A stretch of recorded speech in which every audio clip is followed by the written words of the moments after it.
You don't need like a lot of money if you're trading these tickers that I'm explaining you in these courses. Pivot to a couple more guys to learn from who became great on their desk. I do want to highlight what we just said right here, which is, and I wrote about this in One Good Trade. At the beginning of your trading career, that is the worst you're ever going to be. And it's not going to be pretty. That's just the way it is. Why would you end up losing a bunch of money at the beginning of your career when that's the worst you're going to be? So learn from Steven, keep those risks pretty tight and pretty small for when you start making money. Let's pivot. Let's learn from a couple other guys on his team. To me, I think of Lance and Lance's contribution at an important time for a couple of these traders, Nano and Armand. These are seven-figure a year traders on our desk. Now these are traders who have become great. They're on the #1 team. They have as much enthusiasm to fill a river, maybe with Nano to fill an ocean. You know, that just is positive and as energetic and enthusiastic people that you root for every day and Sunday. These are a couple of traders who start their career and they're aligned with another senior trader who's exceptional. And they're working with this other senior trader and they're doing very well and they're having a lot of success. And then it turned. They went into a drawdown and they went into a pretty substantial drawdown, a drawdown that risked their trading career, a drawdown.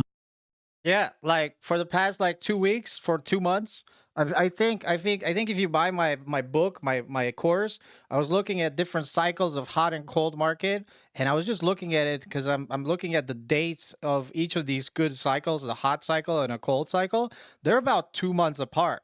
If you were trading like in a cold market and where the for the past like 2 months maybe it was kind of cold, if you're not taking base hits like 10%, you're completely wiped out. So in that situation you could have been in a pretty much a drawdown, because a lot of these ticker, if you don't took the 10% gain, you would have been in the in the shitter, because most of them did sell off. So that you could be in a drawdown if you do not manage your risk correctly. But I said many times in my course, you have to avoid the cold market or trade very small. When the hot market, you got to put pedal to the metal and trade a size. Cold market, pretty much 10%. Hot market, what is cold market? Gappers, when you look at the pre-market gapper, there's only one or two over 30%. That's a cold market. And when now that was just pointing out how many gappers we had over 30%. We had over 8 gappers over 30%. That's a hot market to me. And two of them went over 300%. That is a hot market. How hot market can you be more than this? It's probably gonna be hot tomorrow as well. Honestly, that if not for, I think the firm with them did something really well, which was we were really patient and I think we were pretty generous with how much we allowed them to draw down. If I'm talking about this in the right context, I don't know that a lot of other firms would have let traders draw down as much as we did with these traders, but we saw that they had talent.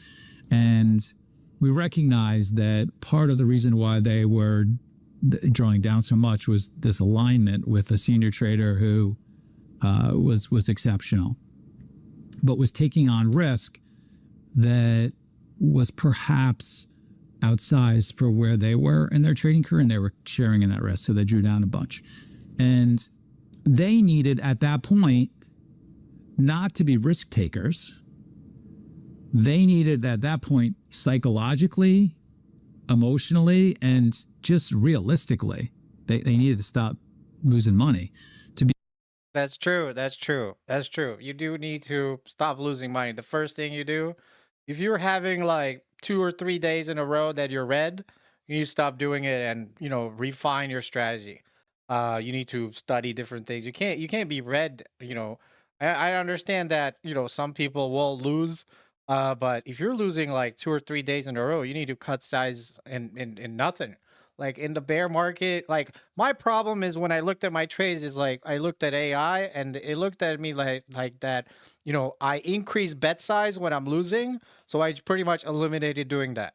Once I see that I lose two times on a ticker and I push the third trade in there and I still lose, I shut everything down. That's just something automatic with me because I know myself. If I get frustrated, I will bet more when I'm losing, and then I'll end up with a huge red day. So you have to have that automatic response, automatic safety feature in your trading. Because once you get 2 to 3 losses, it's very, very hard to come back from that because it's not about the money. You can be down